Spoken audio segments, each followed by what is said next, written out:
Good morning, afternoon, everyone. Today, we're diving into some fundamental concepts in macroeconomics, focusing on interest as the price of money, the Keynesian cross, and the ISLM model. This presentation will introduce connected tools that help us better understand short-run macroeconomic activity. I'm excited to explore these ideas with you and see how they interplay to shape economic outcomes. Let's get started. On this slide, I want to highlight three important concepts you'll be learning. First, we'll look at how interest rates affect the demand for money. You'll see how changes in interest rates can influence how much money people and businesses want to hold, which is crucial for understanding monetary policy. Next, we'll explore the Keynesian cross model, which helps explain how output is determined in the short run. This model provides insight into how spending and income interact in the economy. Finally, we'll dive into the ISLM model equilibrium, which cleverly combines the goods market and the money market into one framework. This will help you see the bigger picture of how these markets interact to determine overall economic equilibrium. The image here of children writing on a blackboard reminds us that these concepts are foundational building blocks in economics, just like learning the basics in a classroom setting. Interest rates are a central economic variable because they directly influence borrowing costs and the incentives to save. When interest rates rise, borrowing becomes more expensive, which can discourage spending and investment. On the other hand, higher rates encourage saving by offering better returns. This balance plays a crucial role in shaping investment decisions and impacting asset prices, like stocks and real estate. Additionally, central banks use interest rates as a key tool to guide monetary policy, aiming to stabilize the economy by controlling inflation and supporting growth. As you can see in the image, understanding these financial documents and calculations is essential to grasp how interest rates affect everyday economic choices and overall market dynamics. Here we focus on the concept of interest acting as the price of money. When you hold your wealth in the form of money, such as cash, you're essentially giving up the interest you could have earned from other investments, like bonds or savings accounts. This trade-off is known as the opportunity cost of holding money. The interest rate represents the cost we pay for the liquidity and convenience that money provides. In other words, you accept earning less, or even no interest, in exchange for having immediate access to your funds whenever you need them. The image of the coins with the Bitcoin on top highlights the idea that money, whether traditional or digital, comes with this inherent cost tied to its use and holding.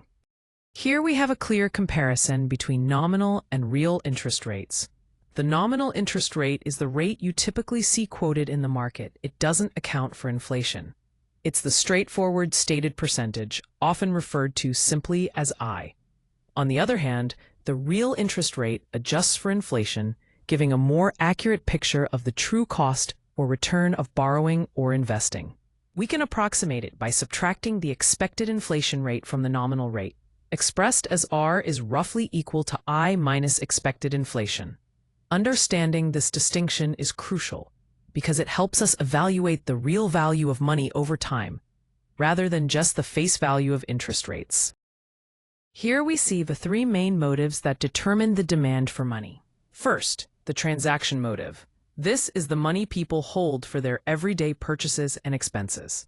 Naturally, as income increases, so does the demand for money because people are making more transactions.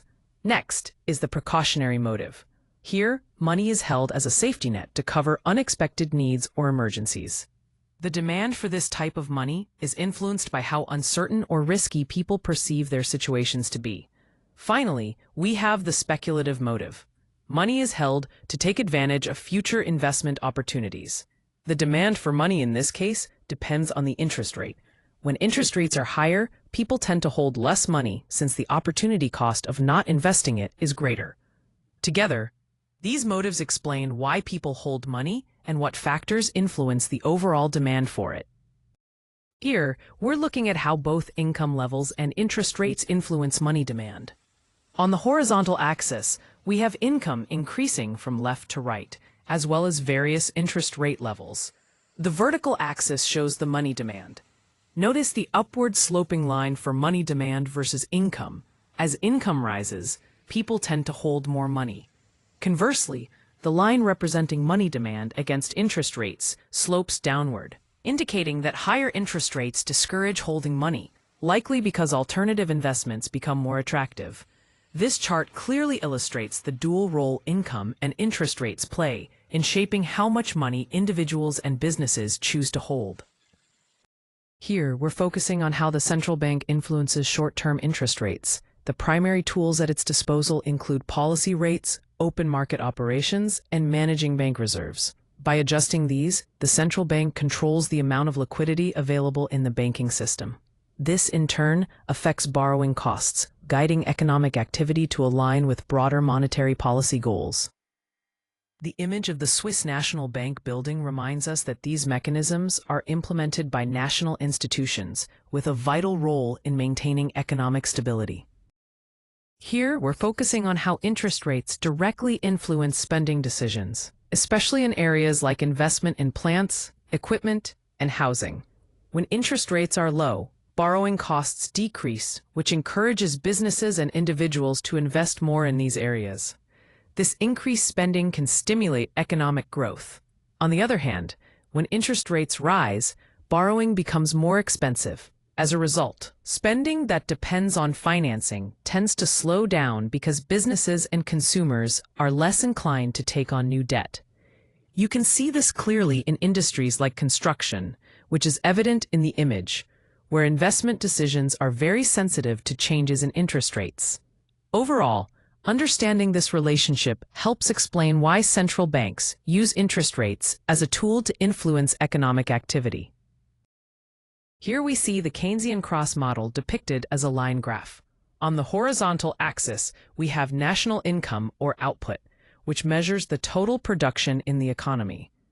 On the vertical axis, we have planned aggregate expenditure, representing the total spending planned by households, businesses, and the government. The 45-degree line represents points where planned expenditure exactly equals national income, indicating equilibrium. When the planned aggregate expenditure line lies above the 45-degree line, it suggests that spending exceeds output, leading to increased production and income. Conversely, if planned expenditure falls below the 45-degree line, it signals that output exceeds spending, causing inventories to build up and production to slow down. Notice how these two lines intersect around the national income level of 160, marking the equilibrium point in this model. At this point, planned spending matches actual output, resulting in a stable level of economic activity. Beyond this equilibrium, if planned expenditure grows more slowly than output, it can indicate a potential slowdown. Understanding this intersection and the relationship between the lines helps us analyze how shifts in aggregate expenditure affect overall economic output, making the Keynesian cross a fundamental tool in macroeconomic analysis. Now, let's look at the components of aggregate expenditure. First, we have consumption, which is the spending by households on goods and services. This varies depending on factors like income levels and taxes. Next is investment, which refers to businesses investing in capital goods. This component is influenced by interest rates and the expected returns on those investments. Then, there's government spending, which includes expenditures on goods, services, and public projects undertaken by the government. Finally, we have net exports, calculated as exports minus imports, and this is affected by foreign income and exchange rates. Each of these components plays a crucial role in determining the overall aggregate expenditure in an economy. Here we can see a line chart that compares planned expenditure against actual output across a range of output levels. On the horizontal axis, we have the output increasing from 60 to 150 units, while the vertical axis shows the corresponding value for both planned expenditure and actual output. Notice that as output increases, planned expenditure consistently decreases, starting at 120 for 60 units and dropping to 75 for 150 units. In contrast, actual output rises steadily, matching the output units exactly. This inverse relationship highlights a scenario where spending is scaled back as output grows, which might reflect efficiency improvements or budget reductions. It's important to understand this trend because it shows how resources are allocated relative to production results, helping us identify whether planned budgets are realistic or need adjustment based on performance. Overall, this chart gives us clear insights into how expenditure planning aligns, or doesn't, with actual output over different production levels. Here we're looking at the multiplier effect demonstrated through a bar chart. On the x-axis, we have two key points: the initial change in autonomous spending and the final change in equilibrium output. The y-axis measures the amount of change. You can see that an initial spending increase of 1 unit results in a much larger change, 3 units, in the final equilibrium output. This clearly illustrates how an initial injection of spending can lead to a multiplied impact on the overall economy, highlighting the powerful ripple effect that spending changes have on output levels. Here we're looking at the key factors that cause shifts in the Keynesian cross model, starting with consumer confidence. When households feel optimistic about the economy, they tend to spend more, which pushes aggregate expenditure higher. On the other hand, if confidence drops, spending contracts, pulling the curve down. Next, taxes play a critical role. When taxes increase, people have less disposable income, leading to reduced spending. Conversely, tax cuts put more money into consumers' pockets, boosting planned expenditure. Investment expectations come into play as businesses decide how much to invest based on their outlook for future profits. If they anticipate higher returns, investment spending rises, shifting aggregate expenditure upward. Government spending is another direct influence. Increases in government expenditure raise overall demand, shifting the equilibrium output, while cuts have the opposite effect. Finally, exports affect national spending levels as well. If demand for exports grows, it increases aggregate expenditure and output, but when export demand falls, it drags down spending and economic activity. Together, these elements determine how the aggregate expenditure curve shifts, shaping equilibrium output in the economy. Here we're looking at fiscal policy through the lens of the Keynesian cross model. First, increasing government spending is a powerful tool. When the government injects more money into the economy, it directly raises aggregate demand, which in turn boosts output. This is especially helpful when trying to close a recessionary gap and stimulate economic growth in the short term. On the other hand, changes in taxation also play a critical role. Reducing taxes leaves individuals and businesses with more disposable income. This extra money tends to increase consumption, which then raises aggregate demand. Together, these fiscal measures, government spending and tax changes, work to support economic recovery by stimulating demand and output. The image here from the 1959 French official journal reminds us that these concepts have long been part of economic discussions and policy decisions. Here we're looking at two important concepts related to output gaps and short-run equilibrium. On the left, we have the recessionary gap. This occurs when the equilibrium output is below the economy's potential output. In this situation, demand is simply not strong enough, which leads to unemployment and leaves resources unused.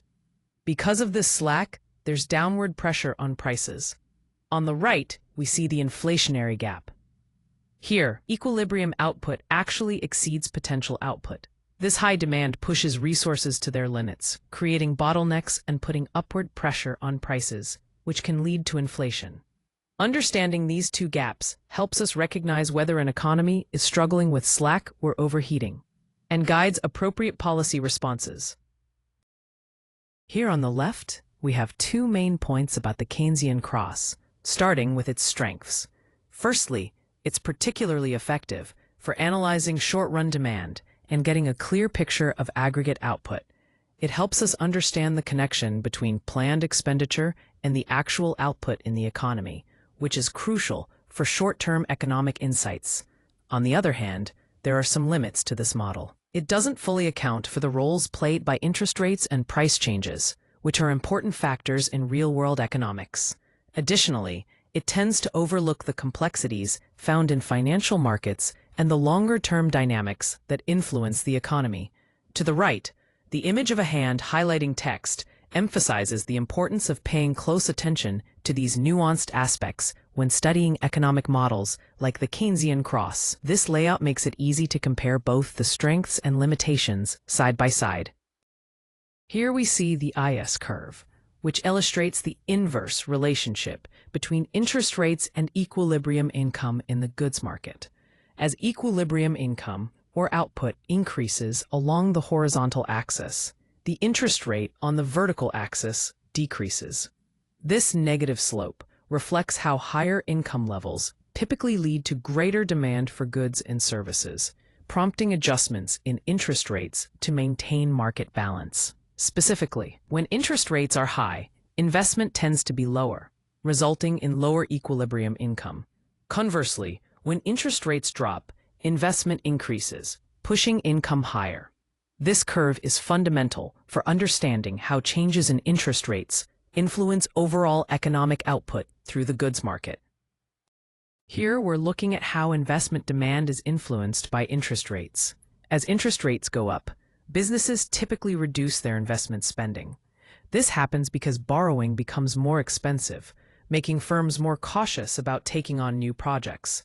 However, the extent of this decline depends on how sensitive each company is to these borrowing costs and their expectations about future profits. So, here we see the IS curve represented by equilibrium points that show the relationship between income levels and interest rates.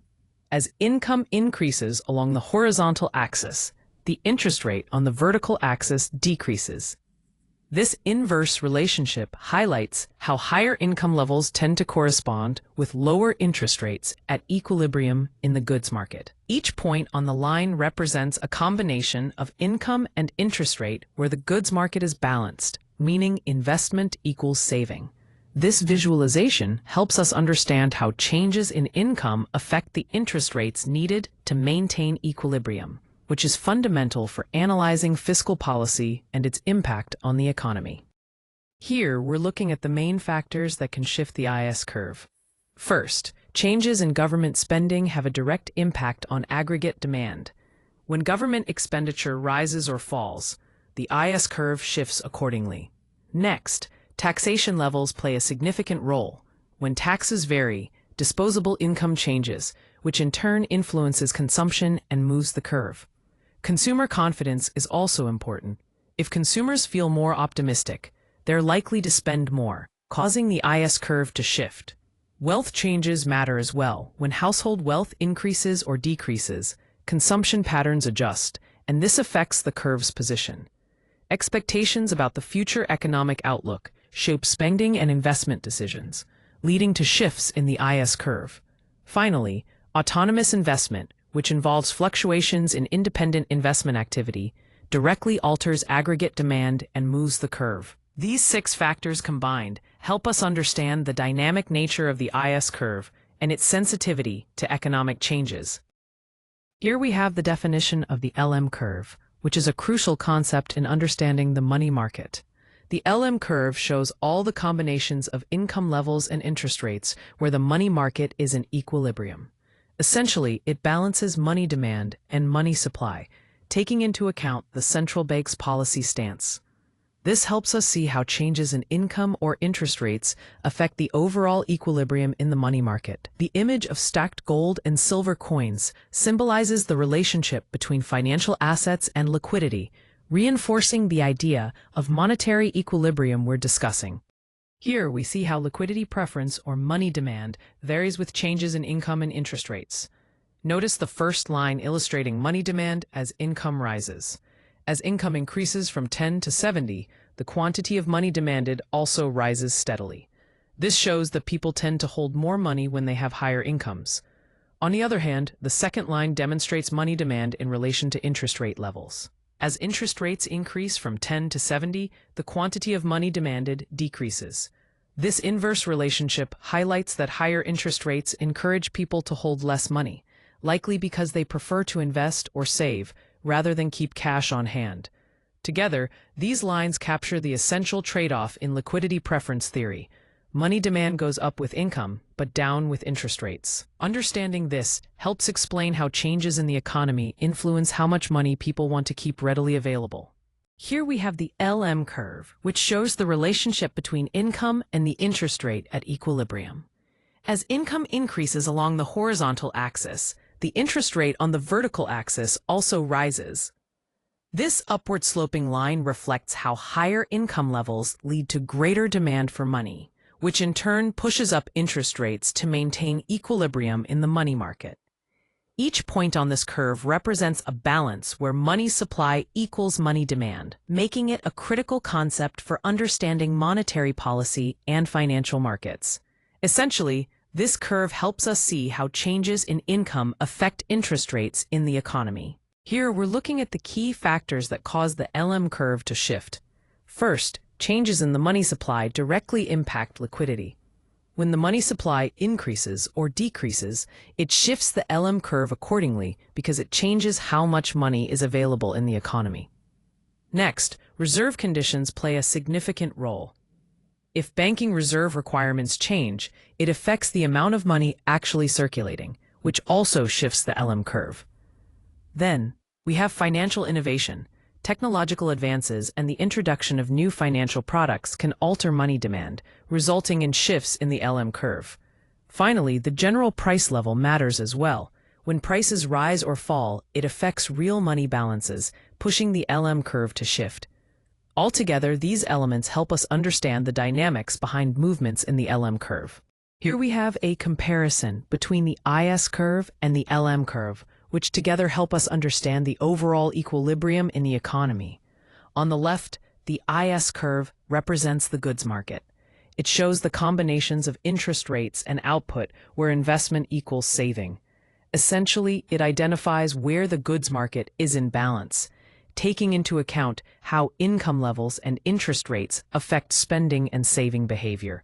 On the right, the LM curve focuses on the money market. This curve determines the interest rates at which money demand equals money supply. It reflects where the money market is in equilibrium based on factors like liquidity preference and income levels. By putting these two curves together, we can analyze the overall macroeconomic equilibrium, where both the goods market and money market are balanced simultaneously. This helps us see how changes in interest rates or output impact the economy across different sectors. Understanding this interplay is critical for informed economic decision-making. Here we see the economic effects of fiscal expansion represented within the IS-LM model framework. On the horizontal axis, we have two periods, before and after the fiscal expansion policy change. The vertical axis measures levels, specifically output and interest rates. Before the fiscal expansion, the output level is at 100. With an interest rate level of 50. After the fiscal expansion, output rises significantly to 130, indicating the policy's positive impact on economic activity. Meanwhile, the interest rate also increases to 60, reflecting changes in monetary conditions triggered by the fiscal policy. This chart clearly illustrates how a fiscal expansion can stimulate output, but may lead to higher interest rates as a consequence. Understanding this trade-off is crucial when analyzing the overall effects of fiscal policy within the IS-LM model. Here, we're looking at how an increase in the money supply impacts the economy within the IS-LM framework. When the central bank injects more money into the system, it effectively shifts the LM curve to the right. This shift leads to lower interest rates, making borrowing cheaper. As a result, businesses and consumers are encouraged to take out loans and spend more, which boosts overall output. The accessibility of money plays a crucial role in stimulating economic activity during monetary expansion. Let's take a closer look at the factors that influence crowding out and the associated policy trade-offs. First, fiscal expansion, which happens when the government increases spending or cuts taxes, raises the demand for funds. This generally pushes interest rates higher, which can reduce private investment as borrowing becomes more expensive. Next, the interest rate sensitivity of investment is crucial. If private investment is highly responsive to interest rate changes, then an increase in rates will lead to a more significant reduction in investment, intensifying crowding out. Then we have the IS curve slope, which reflects how output responds to interest rate changes. When the IS curve is steeper, output drops less in response to rising rates, so crowding out tends to be weaker. Finally, the LM curve slope shows how sensitive money demand and supply are to interest rates. A flatter LM curve means the interest rate rises more sharply, leading to stronger crowding out. Understanding these relationships helps policymakers balance goals like stimulating the economy without overly suppressing private investment. Here, we're comparing two important concepts in macroeconomics, the Keynesian cross and the ISLM model. Starting with the Keynesian cross, this framework focuses on planned spending and output equilibrium. It helps us understand how aggregate demand determines the overall output in the economy by showing where planned spending matches actual production. On the other hand, the ISLM model takes this a step further by integrating the money market and interest rates into the analysis. It explains the interaction between the goods market and the money market, providing a more comprehensive view of how different factors influence economic equilibrium. Together, these models offer valuable insights into how output and interest rates are determined, helping us grasp the dynamic relationships within an economy. When we talk about the modern relevance of economic models like ISLM, it's important to recognize the complexities that go beyond the traditional framework. Factors such as expectations about future economic conditions, inflation dynamics, financial fictions in markets, and the challenge posed by the zero lower bound on interest rates all add new layers that the original ISLM model doesn't fully capture. These elements are especially crucial in today's central banking environment, where policy decisions must navigate these additional complications. Understanding these limitations helps us appreciate the need for more advanced models to analyze and respond to current economic realities effectively. To wrap up, let's review the key takeaways. First, we see that interest plays a crucial role as the cost of holding money, which directly affects people's preference for liquidity. Next, the Keynesian cross framework helps us understand short-run output by looking at aggregate spending. Finally, the ISLM model brings everything together, combining the goods market and money market equilibrium into a single coherent framework. These concepts collectively give us valuable insights into how economic output and monetary factors interact.